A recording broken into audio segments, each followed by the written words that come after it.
దేవుని పరిశుద్ధ నామమునకు స్తోత్రం కలుగును గాక. ప్రభునందు ప్రియమైన దేవుని బిడ్డలారా, ప్రభు యొక్క మహోన్నతమైన ప్రేమ చేత కృప చేత మనము తిరిగి ఇక నూతన మాసంలో మే మాసం మొదటి ఆదివారం మందు ప్రభు సన్నిధిలో ఇక ఆన్లైన్ సర్వీస్లో కలుసుకోవడానికి ప్రభు ఇచ్చిన భాగ్యాన్ని బట్టి ప్రభువుకు వందనాలు తెలియజేస్తున్నాను. ఉదయకాలపు ఆరాధనను మనం ప్రార్థనతో ప్రారంభించుకుందాం. సకలాశీర్వాదములకు కారణభూతుడైనటువంటి మా ప్రభువా, మా రక్షకుడా, మా విమోచకుడా, మీ సొంత రక్తమిచ్చి మమ్మల్ని కొనుక్కున్నటువంటి మహాప్రభు యేసుక్రీస్తు ప్రభువా, మీ సన్నిధిలోనికి వచ్చి మీకు వందనాలు చెల్లిస్తున్నాం, సాగిలపడుచుంటున్నాం. ప్రభా, లోకమంతా కూడా నేను ప్రభా భయంతో, మరణ భయంతో ప్రభా నేను ప్రభు ఉంటుండగా ప్రభా మేము ప్రభా అనేక మంది మా ప్రియులైన వారు గతించిపోయినారు. ఈ ప్రభు దినం చూడాలని ఆశపడినప్పటికి కూడా ప్రభానైన వారు మీ సన్నిధికి వచ్చి ఉన్నారు. అనేక మంది ప్రభా లోకంలో ఉన్నవారు గతించిపోతున్నారు. మరి ఇటువంటి దినాల్లో ప్రభా మీరు మమ్మల్ని కాపాడుతూ మీ యొక్క పరలోకపు సహాయమును మాకు అనుగ్రహిస్తూ మమ్మల్ని నడిపిస్తున్న విధానం అంతటిని బట్టి కూడా మీకు వందనాలు చెల్లిస్తున్నాం. నీ బిడ్డలంగా, మీ రక్తంలో కడగబడిన బిడ్డలంగా మీ సన్నిధిలో ఈ ప్రభు దినమందు ఆరాధించుటకు మీరు మాకు ఇచ్చిన భాగ్యాన్ని బట్టి మీకు స్తోత్రాలు చెల్లిస్తుంటున్నాం. ఉదయకాల సమయపు ప్రభు మా యొక్క ఆరాధనను మీరు దీవించండి, వాక్య ధ్యానాన్ని మీరు దీవించమని అడుగుతుంటున్నాం. వినువారికి ప్రభా మా అందరికీ కూడా ప్రభా యొక్క వాక్య ధ్యానం మాకు క్షేమాభివృద్ధి కలుగుటకు, మా ఆత్మలకు క్షేమాభివృద్ధి కలుగుటకు కృప చూపి నడిపించమని ప్రార్థన యేసు పరిశుద్ధనామమున అడుగుచున్నాం తండ్రి, ఆమేన్. దేవుని బిడ్డలారా, ఈ సమయంలో కొన్ని కీర్తనలు పాడి మనం ప్రభువుని ఘనపరుస్తాము. తదుపరి దేవుని యొక్క వాక్యము కీర్తనల భావం నుండి చదువుకుందాం.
నేటి దినము కొరకు ఏర్పాటు చేయబడిన వాక్య భాగము 115వ కీర్తన. మాకు కాదు యెహోవా మాకు కాదు, నీ కృపా సత్యములను బట్టి నీ నామమునకే మహిమ కలుగునుగాక. వారు దేవుడేడని అన్యజనులు ఎందుకు చెప్పుకొందురు? మా దేవుడు ఆకాశమందున్నాడు, తనకిచ్చవచ్చినట్లుగా సమస్తమును ఆయన చేయుచున్నాడు. వారి విగ్రహములు వెండి బంగారువి, అవి మనుషులు చేతి పనులు. వాటికి నోరుండియు పలకవు, కన్నులుండియు చూడవు, చెవులుండియు వినవు, ముక్కులుండియు వాసన చూడవు, చేతులుండియు ముట్టుకొనవు, పాదములుండియు నడవవు, గొంతుకతో మాట్లాడవు. వాటిని చేయవారును వాటి యందు నమ్మకించు వారందరూ వాటి వంటి వారై ఉన్నారు. ఇశ్రాయేలీయులారా, యెహోవాను నమ్ముకొనుడి, ఆయన వారికి సహాయము వారికి కేడెము. అహరోను వంశస్థులారా, యెహోవాను నమ్ముకొనుడి, ఆయన వారికి సహాయము వారికి కేడెము. యెహోవా యందు భయభక్తులు గలవారులారా, యెహోవా యందు నమ్మిక ఉంచుడి, ఆయన వారికి సహాయము వారికి కేడెము. యెహోవా మమ్మను మరిచిపోలేదు, ఆయన మమ్మను ఆశీర్వదించును. ఆయన ఇశ్రాయేలును ఆశీర్వదించును, అహరోను వంశస్థులను ఆశీర్వదించును.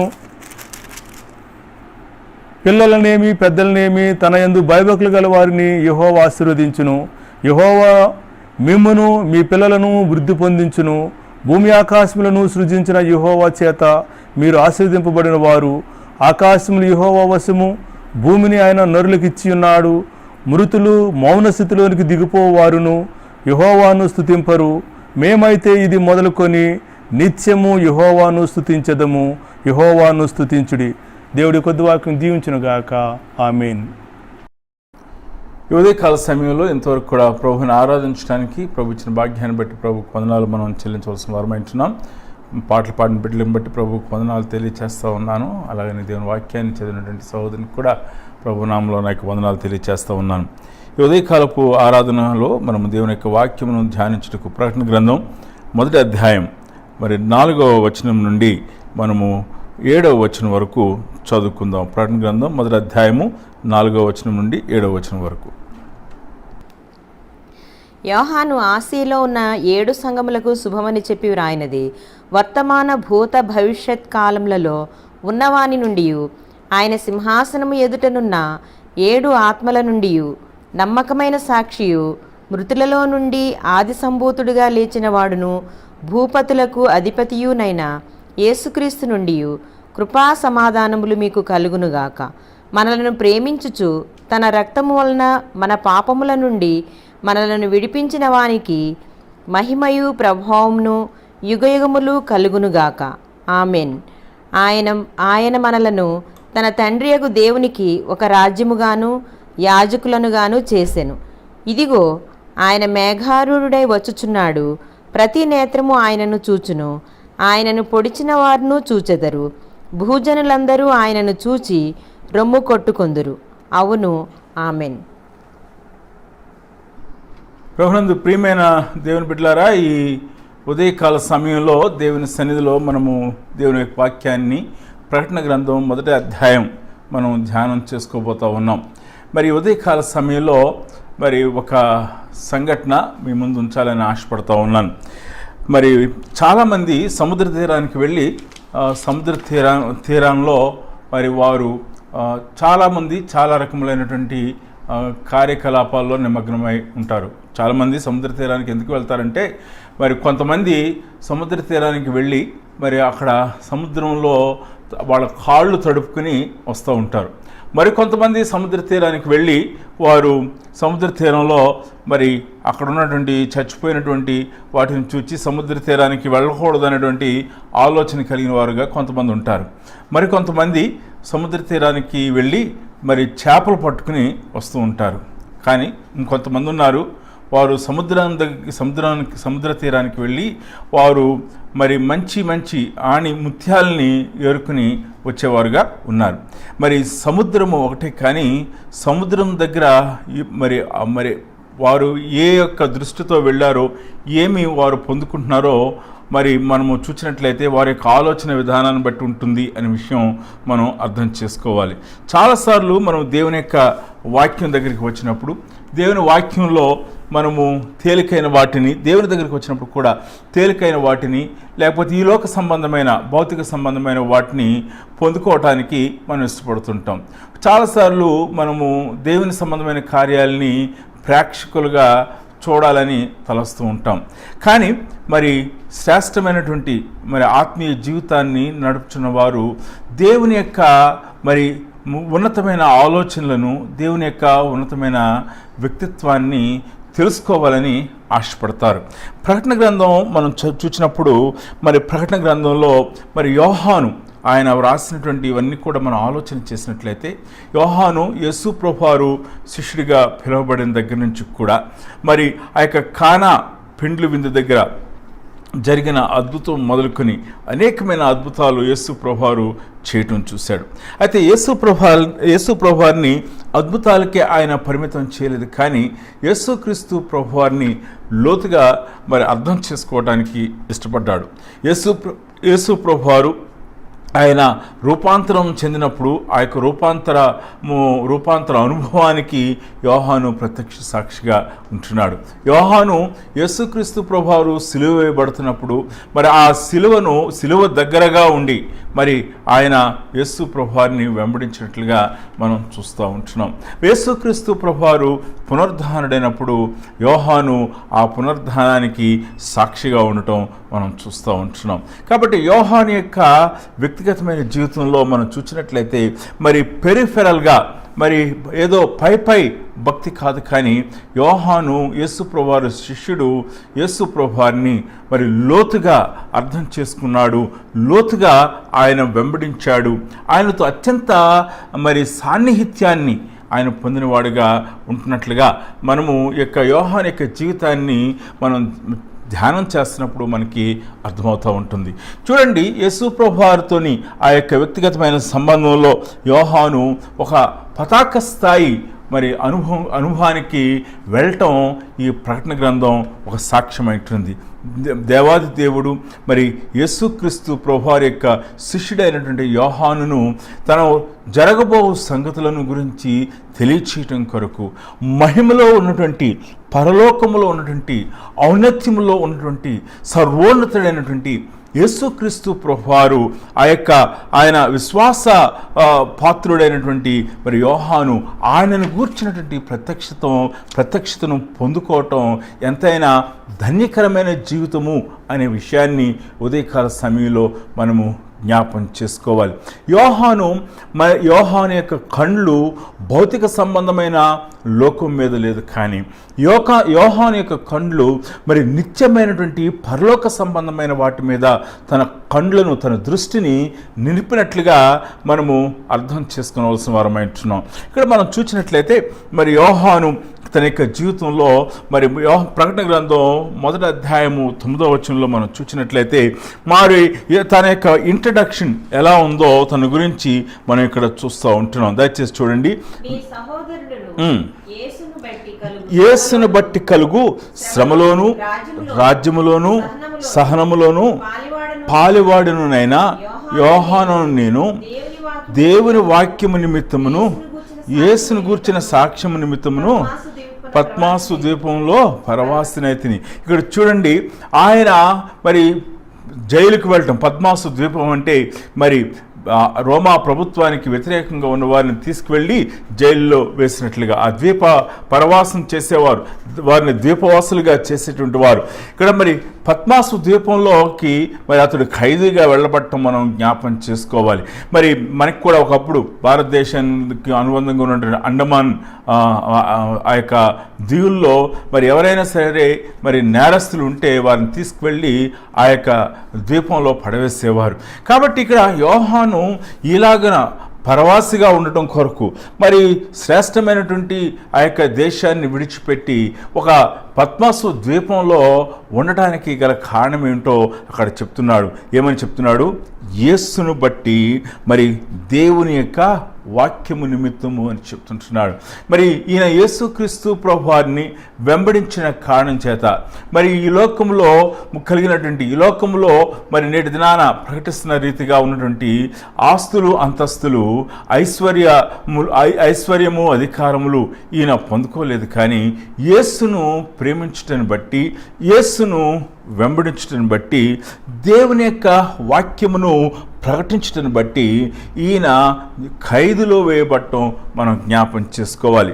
ఈ యొక్క ఉదయకాల సమయంలో మనము మరి ఈ యొక్క క్రైస్తవ విశ్వాసములో మరి మనము పొందేటువంటి శ్రమలు, ఇక్కడ ఈ యొక్క జైలు శిక్ష పొందటము అత్యంత కఠినమైనటువంటి స్థితి అయినప్పుడు కూడా మరి ఈ యొక్క యేసుక్రీస్తు భక్తులైనటువంటి వీరందరూ కూడా వారు ఆ యొక్క జైలులో ఉండి మరి ప్రభు కార్యాలని వారి యందు జరగటం వారు చూచినట్లుగా మనము అర్థం చేసుకోవాలి. మరి బైబిల్ గ్రంథంలో మరి పేతురు చెరసాల్లో వేయబడ్డాడు. అయితే మనం చూసేది ఏంటంటే, పేతురు చెరసాల్లో వేయబడినప్పుడు సంఘం ఆయన కొరకు అత్యాసక్తితో ప్రార్థించింది.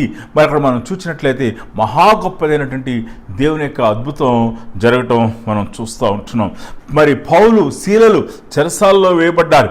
మరి వారు చెరసాల్లో వేయబడినప్పుడు చెరసాల్లోనే సంఘము ఆవిర్భవించటం మనం చూస్తూ ఉంటున్నాం. పౌలు చెరసాల్లో ఉండినప్పుడు అనేకమైనటువంటి మరి ఉత్తరాలు రాశాడు. ఆ యొక్క పత్రికలే మరి నేటి దినాన మనకు బైబిల్ గ్రంథంలో పత్రికలుగా, పౌలు పత్రికలుగా మనకు అందించబడటం మనము జ్ఞాపం చేసుకోవాలి. అంచేత అపోస్తలుడైన పౌలు చెరసాల్లో ఉండి ఆయన ఒక మాట రాస్తున్నాడు. దేవుని వాక్యం గురించి ఒక మాట అంటూ ఉంటాడు, బంధింపబడనేరని దేవుని వాక్యము అని మరి ఆయన మాట్లాడుతూ ఉంటుంటాడు. మరి అలాగనే మరి సంఘ చరిత్రలో కూడా మనం చూసినట్లయితే జాన్ బనియన్ ఆయన విశ్వాసాన్ని బట్టి ఆయనను చెరసాల్లో వేశారు. కానీ మరి ఆయన మరి చెరసాల్లో ఉండి యాత్రికుని ప్రయాణం అనేటువంటి ఒక సాదృశ్య రూపమైనటువంటి పుస్తకాన్ని వ్రాయటాన్ని మనము జ్ఞాపం చేసుకోవాలి. కాబట్టి ఇక్కడ యోహాను చెప్తుంటున్నాడు, ఆయన పద్మసు ద్వీపంలో ఉండడానికి గల కారణం ఏమిటంటే యేసుక్రీస్తు ప్రభువారిని బట్టి, ఆ సాక్ష్యాన్ని బట్టి, ఆ జీవవాక్యమును గురించి వాక్యాన్ని బట్టి, వాక్యమునకు చెప్పేటువంటి సాక్ష్యాన్ని బట్టి నేను పరవాసినైతిని, నేను జెరసాల్లో ఉన్నాను అని చెప్తున్నాడు. అయితే మరి దేవుని యొక్క సంకల్పములు మరి లోకానికి తెలియచేయబట్టానికి మరి ప్రభు యోహాన్ని ఒక సాధనంగా వాడుకున్నాడు.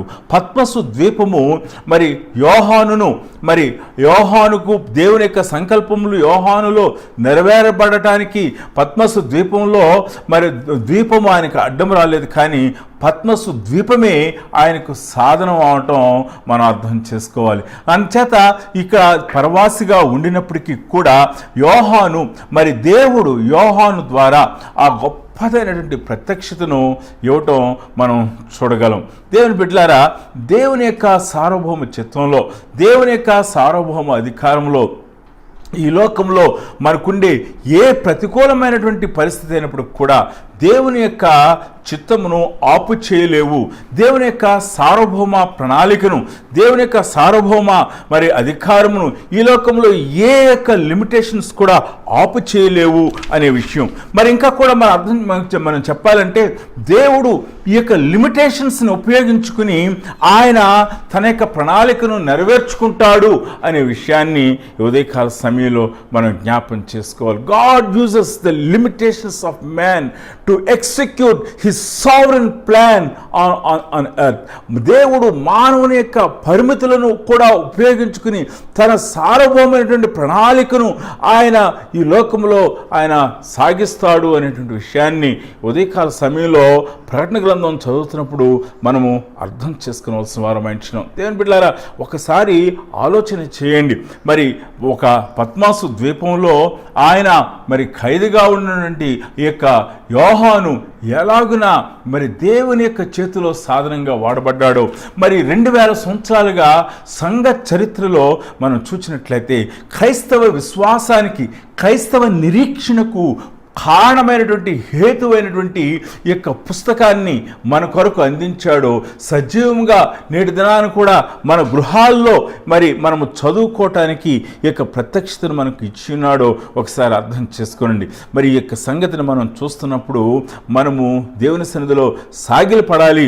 దేవుని సన్నిధిలో మనము ఆయన సన్నిధిలో మనము ఆయన్ని ఆరాధించవలసిన వారం అంటున్నాం. కాబట్టి మనము చూసినట్లయితే అంచేత అక్కడ యోహాను చెప్తుంటున్నాడు, మరి యేసును బట్టి నేను ఆయన శ్రమలలో పాలివాడనని చెప్తుంటున్నాడు, ఆయన రాజ్యములో పాలివాడనని చెప్తుంటున్నాడు, ఆయన సహనములో పాలివాడును అని చెప్తుంటున్నాడు. 3 మాటలను ఇక్కడ చెప్తూ ఉంటున్నాడు.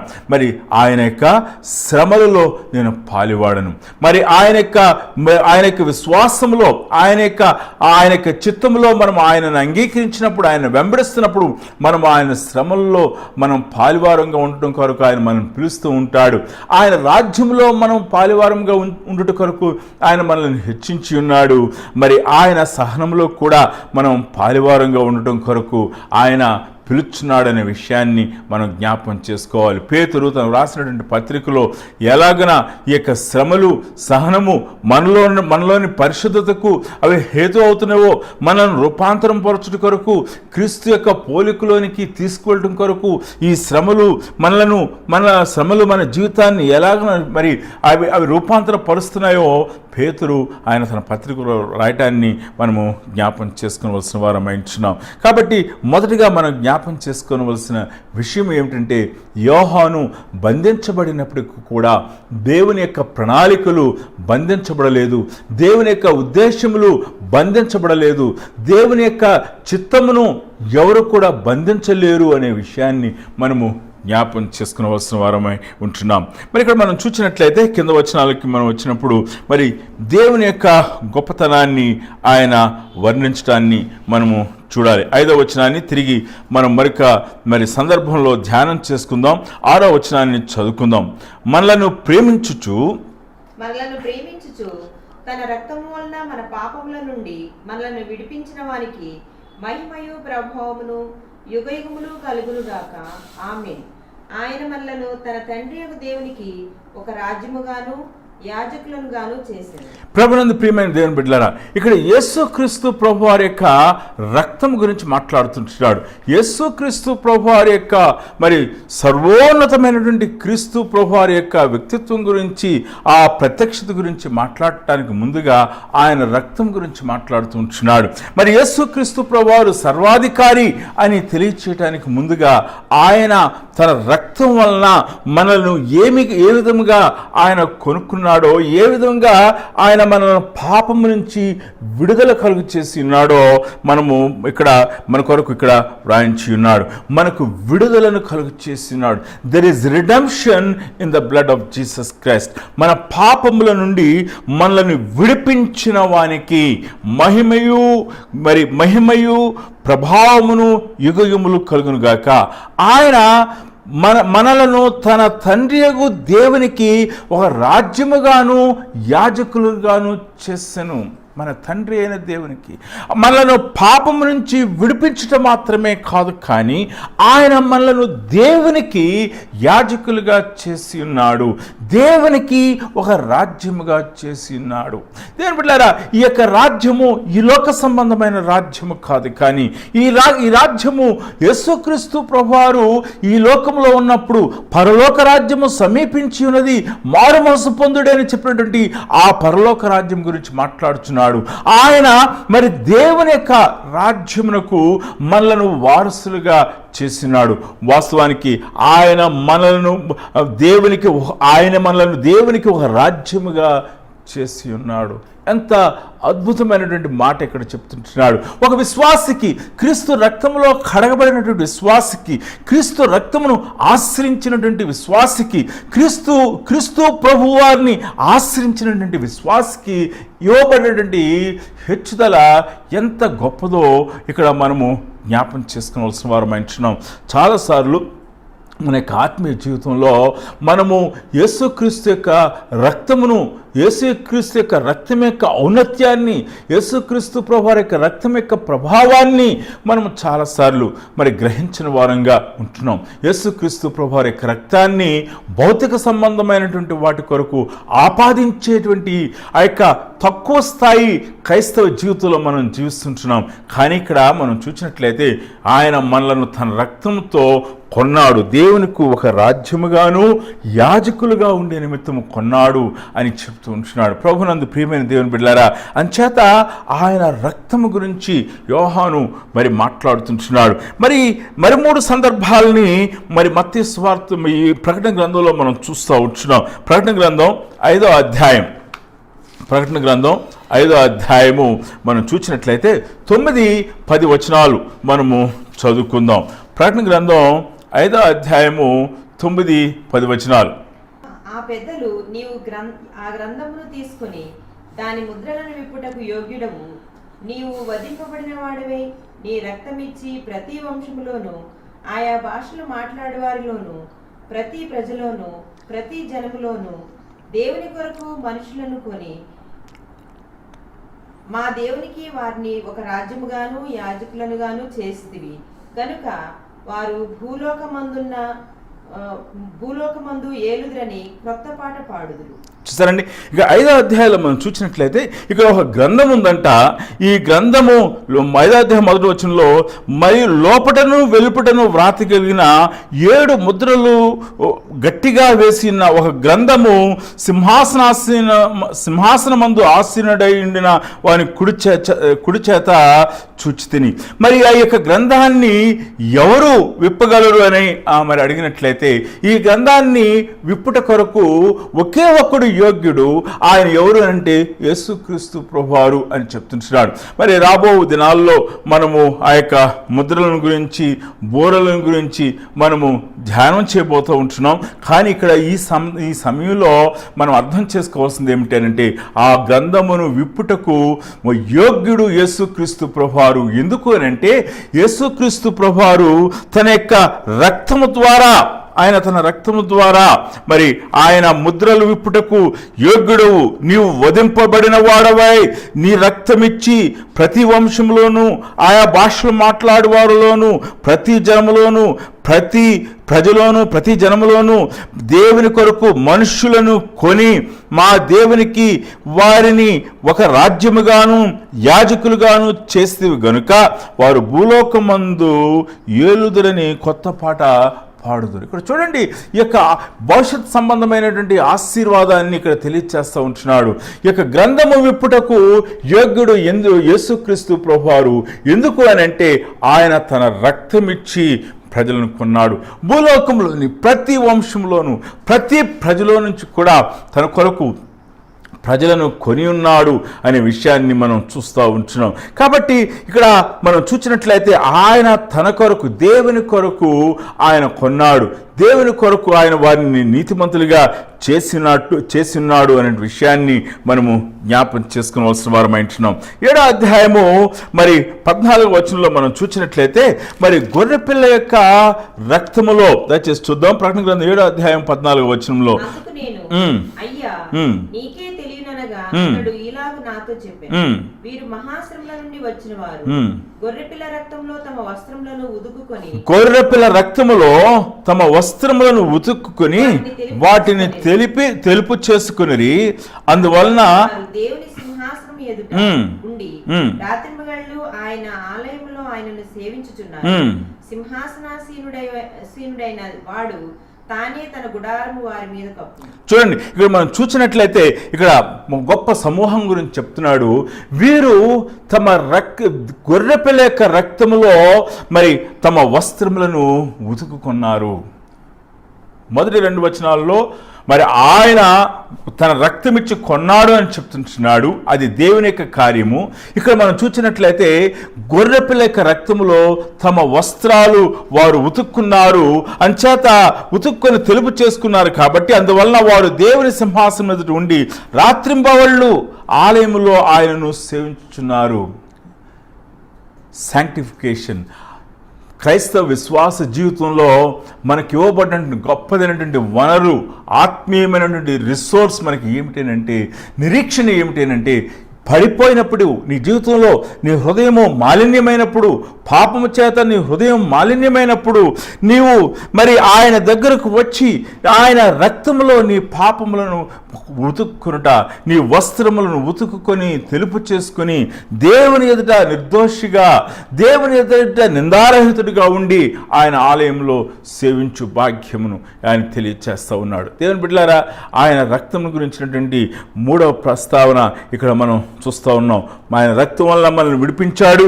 ఆయన రక్తం వల్ల మన కొరకు ఆ దేవుని యొక్క గ్రంథాన్ని, ఆ ముద్రల గల గ్రంథాన్ని ఇప్పటికి ఆయన రక్తం వలన మరి ఆయన యోగ్యుడైంచున్నాడు. ఆయన రక్తం వలన మరి ప్రజలు మరి శుద్ధీకరణ చేసి వారు మరి తమ వస్త్రములను ఉతుక్కున్నారు అని చెప్తున్నాడు. 4వదిగా మనం చూసినట్లయితే 12వ అధ్యాయం 11వ వచనము మనం చూసినట్లయితే యేసుక్రీస్తు ప్రభువారి యొక్క రక్తం వలన వారు విజయము పొందిరి అని చెప్తున్నాడు. దయచేసి చూద్దాం. మరి 12వ అధ్యాయము 11వ వచనం, వారు గొర్రెపిల్ల రక్తమును బట్టి తామిచ్చిన సాక్ష్యమును బట్టి వానిని జయించి ఉన్నారు గాని మరణము వరకు తమ ప్రాణములను ప్రేమించిన వారు కారు. కాబట్టి చూడండి, వీరు సాతాను మీద విజయం పొందడానికి కారణం ఏంటంటే గొర్రెపిల్ల యొక్క రక్తమును బట్టి, వారిచ్చిన సాక్ష్యమును బట్టి. యేసుక్రీస్తు ప్రభువారి యొక్క రక్తము అమూల్యమైనటువంటి రక్తము, మనకు విజయాన్ని ఇచ్చేటువంటి రక్తము. మనము ఆత్మీయ జీవితంలో అపవాది మీద విజయం పొందుటకు హేతువు యేసుక్రీస్తు ప్రభువారి యొక్క రక్తము అనే విషయాన్ని మనము జ్ఞాపం చేసుకునవలసిన వారమైంటున్నాం. దేవుని బిడ్డలారా, మరి ఈ ఉదయకాల సమయంలో నీ జీవితంలో నువ్వు పడిపోయినటువంటి స్థితిలో ఉన్నావా? నీ జీవితంలో నువ్వు ఓడిపోయిన స్థితిలో ఉన్నావా? నీ జీవితంలో నువ్వు నిరీక్షణ లేని స్థితిలో ఉంటున్నావా? నీ జీవితంలో నిత్యత్వం గురించినటువంటి గ్రహింపు లేని వాడుగా ఉంటున్నావా? ఇదిగో ప్రభు మన యొక్క మనోనేత్రములు తెరవబడినట్లుగా, తెరవచేయనట్లుగా మనం ఆయనను అర్థిస్తాము. మనము ఆయన రక్తమును సంధించినట్లయితే, పేతురు మరి తను రాసినటువంటి పత్రికలో చెప్తుంటున్నాడు, అమూల్యమైనటువంటి రక్తము యేసుక్రీస్తు ప్రభువారి యొక్క రక్తము. యేసుక్రీస్తు ప్రభువారి యొక్క రక్తము దగ్గరకు మనం వచ్చినట్లయితే మన యొక్క జీవితంలో మనం దినదినము కూడా శుద్ధీకరణ చేయబడతాము అనే విషయాన్ని మనము జ్ఞాపం చేసుకునవలసిన వారమైంటున్నాం. ఉదయకాల సమయంలో యోహాను గురించి మనం ఆలోచన చేశాము. యోహాను యొక్క పిలుపులో కలిగిన శ్రమలలో ఉన్నటువంటి ఆశీర్వాదాన్ని గురించి మనం ఆలోచన చేశాము. రెండవదిగా యేసుక్రీస్తు ప్రభువారి యొక్క రక్తం గురించిన ప్రస్తావన ప్రకటన గ్రంథంలో మరి కనబడినటువంటి సందర్భాలని మనము జ్ఞాపం చేసుకున్నాం. మరి ఈ ఉదయకాల సమయంలో 3వదిగా మనం చూసినట్లయితే ఇక్కడ యేసుక్రీస్తు ప్రభువారి యొక్క ప్రత్యక్షతను మరి 20వ వచనం వరకు కూడా మనం చూసినట్లయితే కనిపిస్తూ ఉంది. యోహాను మరి పరవశుడయ్యాడు. ఆయన ఆత్మవశంలో ఉన్నప్పుడు, ఆయన మరి ఆత్మవశుడిగా ఉంటున్నప్పుడు గొప్పదైనటువంటి దర్శనాన్ని చూస్తూ ఉన్నాడు. ఈ యొక్క దర్శనంలో యేసుక్రీస్తు ప్రభువారి యొక్క మరి మహిమపరచబడిన యేసుక్రీస్తు ప్రభువారి యొక్క ప్రత్యక్షత మనకి ఇక్కడ కనిపిస్తూ ఉంది. దేవుని బిడ్డలారా, ఇక్కడ మనం చూసినట్లయితే ఈ యొక్క వాక్య భాగంలో యేసుక్రీస్తు ప్రభువారి యొక్క మరి ప్రత్యక్షతలో మరి ఆయన యొక్క స్వభావాన్ని మనం చూస్తూ ఉన్నాం. ఆయన యొక్క స్వరూపాన్ని కూడా మనం చూస్తూ ఉంటున్నాం. స్వభావ ప్రత్యక్షత, స్వరూప ప్రత్యక్షత, మహిమపరచబడిన క్రీస్తు యొక్క ఆ యొక్క ప్రత్యక్షత అంతా కూడా ఇక్కడ మన కొరకు మరి ఆయన పరిచయం చేస్తూ ఉన్నాడు. The totality of the revolution of Christ, యేసుక్రీస్తు ప్రభువుని గురించినటువంటి సంపూర్ణమైనటువంటి ప్రత్యక్షతను ఇక్కడ మనకి ఇస్తూ ఉంటున్నాడు. ఇక్కడ ఈ యొక్క వచ్చిన భాగాలన్నింటినీ కూడా మనం చదువుతున్నప్పుడు మనకు అర్థమయ్యేది ఏమిటి అంటే, యేసుక్రీస్తు ప్రభువారు ఆయన దేవుడు అనే విషయాన్ని మనం చాలా స్పష్టంగా మనం అర్థం చేసుకోగలం. దేవుని బిడ్డలారా, ఉదయకాల సమయంలో మరి ఇక్కడ యోహాను రాసినటువంటి ఈ యొక్క ప్రకటన గ్రంథం మరి 1వ అధ్యాయంలో మరి ఈ యొక్క యేసు ప్రభువారి యొక్క మరి ప్రత్యక్షతకు మనం ఏదైనా టైటిల్ ఇవ్వాలి అని అంటే మరి సర్వాధికారి అయినటువంటి క్రీస్తు, సర్వోన్నతుడైనటువంటి క్రీస్తు. ఆయన గురించినటువంటి ప్రత్యక్షత మనం ఇక్కడ చూడబోతూ ఉంటున్నాం. దయచేసి మనము దేవుని యొక్క వాక్యం నుండి మత్తయి సువార్త 28వ అధ్యాయము 18వ వచనాన్ని మనం చదువుకుందాం. ఆయన కంఠస్వరము విస్తార జల ప్రవాహముల ధ్వని వలె ఉండెను. ఆయన తన కుడి చేత 7 నక్షత్రములు పట్టుకొనిండెను. ఆయన నోటి నుండి 2 అంచులు గల వాడైన ఖడ్గం ఒకటి బయలు వెళ్ళుచుండెను. ఆయన ముఖము మహా తేజస్సుతో ప్రకాశించుచున్న సూర్యుని వలె ఉండెను. దేవుని బిడ్డలారా, యేసు క్రీస్తు ప్రభువారు, మహిమపరచబడిన యేసు క్రీస్తు ప్రభువారు, సింహాసనాసీనుడు అయినటువంటి యేసు ప్రభువారు, పరలోకములో అధికారము కలిగినటువంటి యేసు క్రీస్తు ప్రభువారు, ఆయన యొక్క ప్రత్యక్షత మనం ఇక్కడ చూస్తూ ఉన్నాం. ఆయన చూచినప్పుడు యోహాను, పరిశుద్ధుడైన యోహాను చచ్చిన వాని వలె పడిపోయాడు. ప్రభు ఆయన్ని తట్టి లేపుతున్నాడు. అంతకుముందు ఆయనతో నడిచాడు, అంతకుముందు ఆయనతో మాట్లాడాడు, అంతకుముందు ఆయన వెంబడించాడు. కానీ ఈ సమయంలో మహిమపరచబడిన సృష్టికర్త అయినటువంటి దేవుణ్ణి చూచినప్పుడు సాగిలపడుతున్నాడు. చచ్చిన వాని వలె పడుతుంది. ఆయన తన యొక్క లిమిటెడ్నెస్ని అర్థం చేసుకున్నాడు. దేవుని యొక్క మహా భీకరత్వాన్ని, యేసు ప్రభువారి యొక్క భీకరత్వాన్ని కళ్ళారా చూచాడు. క్రీస్తునందు మిక్కిలి ప్రియమైన సహోదరులారా, మన యొక్క ఆత్మీయ జీవితంలో మనం జ్ఞాపం చేసుకోవాల్సినటువంటి పాఠం ఏమిటంటే, పరలోక పట్టణంలో మనం వెళ్ళినప్పుడు, పరలోక పట్టణంలో మనం ప్రవేశించినప్పుడు ఈ యేసు ప్రభువారిని ఈ స్థితిలో మనం చూడబోతా ఉన్నాం. మహాగణుడైనటువంటి యేసు ప్రభువారిని, మహిమపరచబడినటువంటి యేసు క్రీస్తు ప్రభువారిని, పరిశుద్ధుడైనటువంటి యేసు క్రీస్తు ప్రభువారిని, ఆయన కండ్లు మరి సూర్యుని వలె, ఆయన దయచేసి చూద్దాం. ఆయన నోటి నుండి 2 అంచులు గల వాడి అయిన ఖడ్గం ఒకటి బయలువెళ్ళుచుండెను. ఆయన ముఖము మహా తేజస్సుతో ప్రకాశించుచున్న సూర్యుని వలె ఉండెను. ఈ యొక్క గొప్పదైనటువంటి యేసు ప్రభువారి సన్నిధిలో మనం నిలబడాలి అని అంటే, నీ జీవితంలో, నా జీవితంలో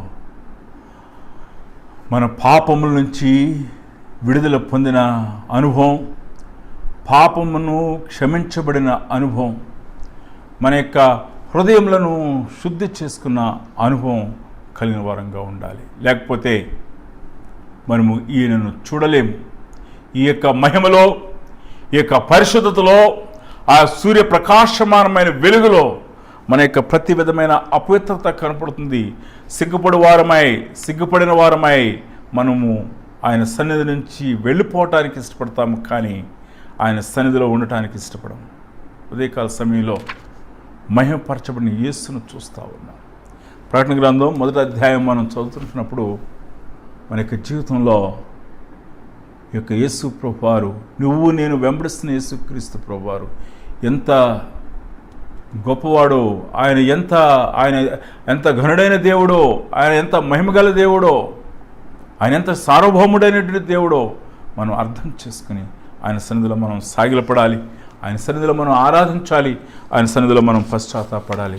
ఆయన మన గురించి, ఆయన జరగబో సంగతుల గురించి ఏదైతే చెప్తున్నాడో వాటి యందు విశ్వాసం నుంచి, ఆయన నమ్మదగిన వాడు చెప్పు మాటలు యందు మనం విశ్వాసం నుంచి నిరీక్షించుట కొరకు పిలువబడి ఉన్నాం. ఉదయకాల సమయంలో ప్రభునందు ప్రియమైన దేవుని బిడ్డలారా, యేసుక్రీస్తు ప్రభువారు నీకు ఎలా కనిపిస్తూ ఉన్నాడు? ప్రకటన గ్రంథాన్ని మనం చదువుతున్నప్పుడు, దేవుని దగ్గరికి నువ్వు వస్తున్నప్పుడు, నువ్వు ఏమి తీసుకుని వెళ్ళాలని నువ్వు ఆశపడుతుంటున్నావు? మరి మొట్టమొదటిగా చెప్పాను కదా, సముద్రం దగ్గరికి అనేకమైనటువంటి వారు మనుషులు వస్తారు. ఒక్కొక్క రకమైనటువంటి వాటిని పట్టుకువెళ్తారు. కొంతమంది మాత్రమే ఆ సముద్రంలోని మేలిమి ముత్యాలను పట్టుకువెళ్ళటానికి ఇష్టపడతారు. ఉదయకాల సమయంలో యేసు ప్రభువారి దగ్గరికి వచ్చి నీవు ఆయన సహవాసాన్ని, ఆయన యొక్క భీకరత్వాన్ని, ఆయన యొక్క పరిశుద్ధతను, ఆయన యొక్క గుణలక్షణాలని నువ్వు ఎరిగిన వాడవై ఆయన తెలుసుకుని వెళ్ళటానికి నువ్వు ఇష్టపడుతున్నావా? శ్రేష్టమైన అనుభవం గుండా నువ్వు వెళ్ళటానికి ఇష్టపడుతున్నావా? లేకపోతే తాత్కాలికమైన మరి వాటి కొరికించే యేసు ప్రభువారి దగ్గరికి వస్తున్నావా? యోహాను యేసు ప్రభువారిని గురించి అద్భుతమైన ప్రత్యక్షతను మనకు తెలియజేస్తూ ఉన్నాడు. మన జీవితంలో కూడా యేసు ప్రభువారిని మహిమపరచబడిన యేసు ప్రభువాన్ని, సర్వోన్నతుడైన యేసు క్రీస్తు ప్రభువాన్ని, సర్వాధికారి అయిన యేసు ప్రభువాన్ని చూచే కళ్ళు ప్రభు మనకు దయచేయను గాక. తల వంచుకుందాం, ప్రార్థన చేసుకుందాం. మమ్మల్ని మిక్కులుగా ప్రేమించిన మా ఘనమైన తండ్రి, నిత్యుడగు దేవ, నమ్మకమైన ప్రభువా, మృతుల్లో నుండి ఆది సంబుద్ధుడిగా లేచినటువంటి యేసుక్రీస్తు ప్రభు, భూపతులకును అధిపతి, సంఘమును ప్రేమించినవాడా, సంఘములో సంచరించేవాడా, సంఘమునకు శిరస్సు అయినటువంటి యేసుక్రీస్తు, మరణము ఎక్కు పాతాళము ఎక్కుపు తాళపు చెవులను కలిగినటువంటి ప్రభువా, అల్ఫా ఒమేగా, భూత వర్తమాన భవిష్యత్ కాలంలో ఉండువాడా, సజీవుడా, మీ సన్నిధికి వచ్చి మీకు వందనాలు చెల్లిస్తున్నాం. మిమ్మల్ని ఆరాధించే కండ్లను మాకు దయచేయండి ప్రభు, నోటిని మాకు దయచేయండి ప్రభు, మిమ్మల్ని చూచే కండ్లను దయచేయండి, అటువంటి ఆత్మీయమైన నేత్రాలు దయచేయండి. మా వస్త్రములను ఉతుక్కున్న వారమై పరిశుద్ధమైన జీవితం జీవిస్తూ మీతోని సహవాసంలోనికి మేము వచ్చుటకు కృప చూపి నడిపించమని ఈ ప్రార్థన యేసు పరిశుద్ధ నామములో అడుగుచున్నాము తండ్రి, ఆమేన్. మన తండ్రి అయిన దేవుని ప్రేమ, ఆయన కుమారుడైన యేసుక్రీస్తు కృప, పరిశుద్ధాత్మ దేవునికి నిత్య సహవాసం సన్నిధి, ఆయనను చూచు కండ్లు మనకందరికీ కూడా దయచేయను గాక. ఆమేన్. అందరికి కూడా వందనాలండి. ప్రభు మిమ్మల్ని దీవించును గాక. ఆశీర్వాదం